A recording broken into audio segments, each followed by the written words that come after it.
Hello, thanks for watching this video. In this video, I'm going to show how we're going to use the edlexai.com to generate the report based on my experience survey. So first of all, you can visit the portal by typing the following address in any of your browser, Chrome or Safari. So the address is www.edlexai.com. You should be after you click the link. After you enter the link, you should be forward to the page, which will require you to input the email address and also the password.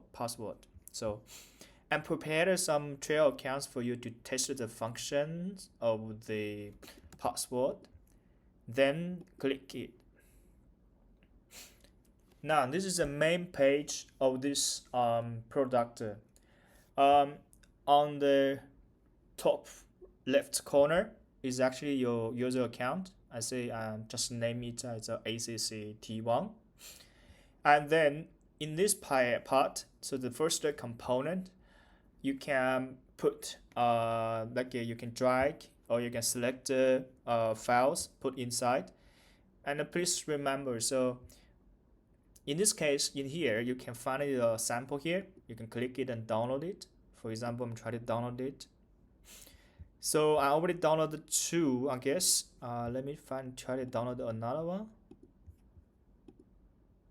Okay, assume I have two files. I'm just maybe copy. So you see I have two files here. And then I can use here, click it, and then select both of them and which will be used to generate the report. I think it's quite important for you to prepare the data. How to do that? I show you an example here. How this data looks like. So in the first one is a response number. You have to make sure you follow this format. So the first one is the response number. The second one, you ask students about the learning effectiveness.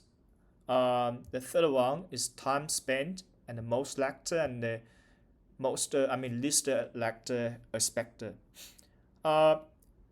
It can be very different thing. It can be different things. For example, say if I want to change this to some other names, is okay. So for example, say in your survey, you say learning effectiveness, or you can say rating, or like a class. So this is okay for you to change, but you're just trying to make sure that you have the first row which will represent the questions you are asking for in the survey. That's the first thing you should keep in mind. I think after you download the data from Moodle, and they always the data is prepared, so you don't need to have extra stuff like changing the names here. But if you have any questions or like you want to try new things, you can try. Or if you got any questions, you can let me know and I can help you.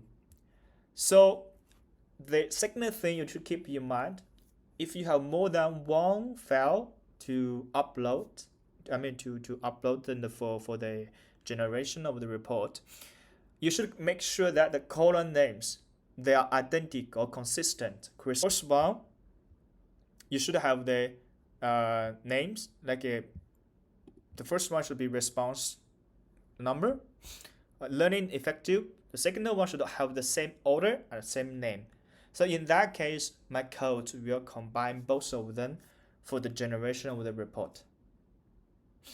Now, third thing, I mentioned here is a 5 megabyte maximum, but at this time I don't suggest you to have more than 5 megabyte, because here we need to consider the time we spend on the generation.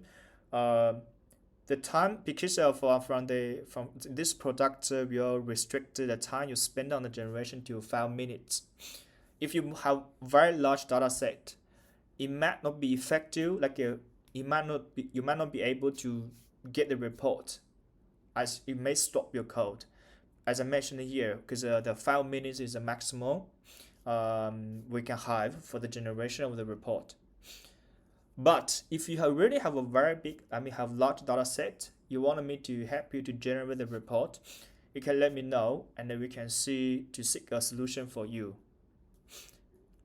Now, after we selected the files, you should be able to see the files here, 2 files here, and then the file names here, for example. Then the next part is to select the questions you want to ask.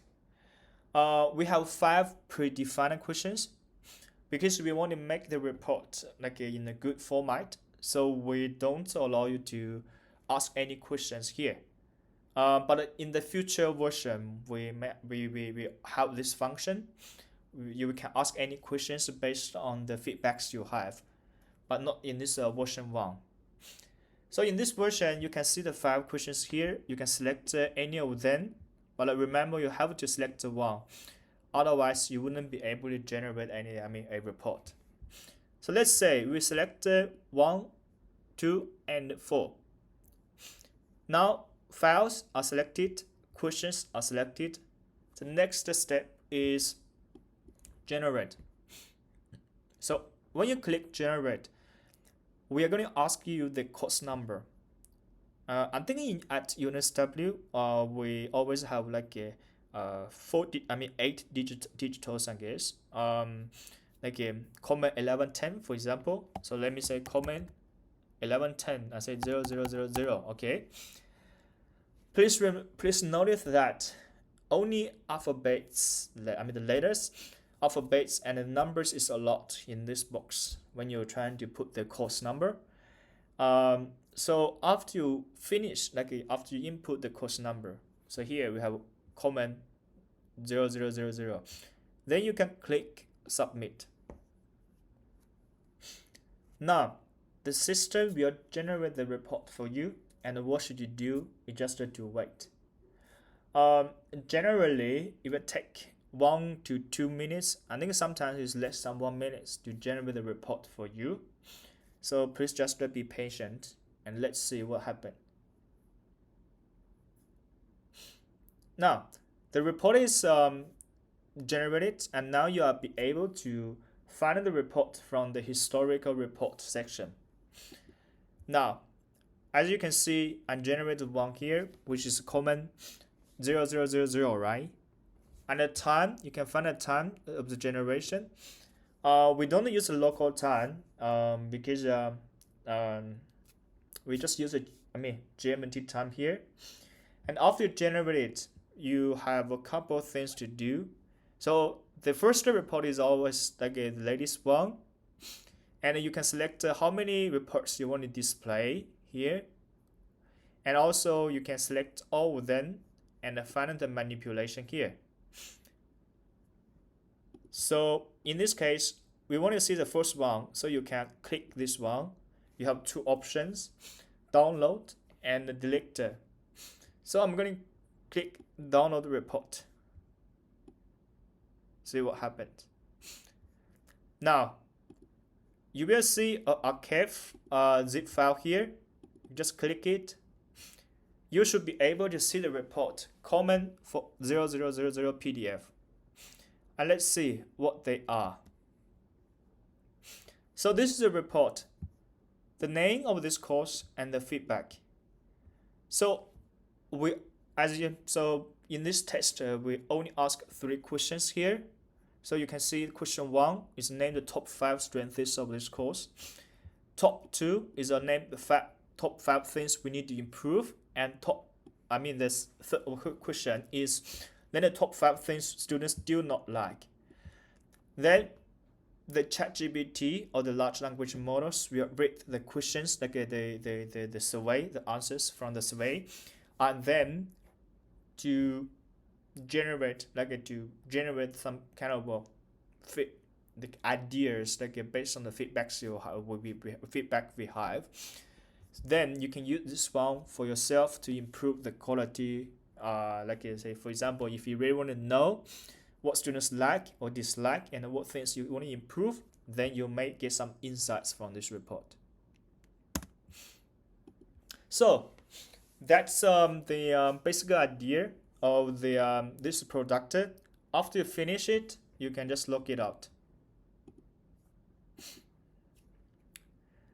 If you have any questions, you can contact me by my unit stub email, or if you have something want to do, like use AI to improve your teaching quality or teaching experience, you can let me know, and we can design some function like a products for you. Thanks for watching, and please try it and let me know if you have any questions.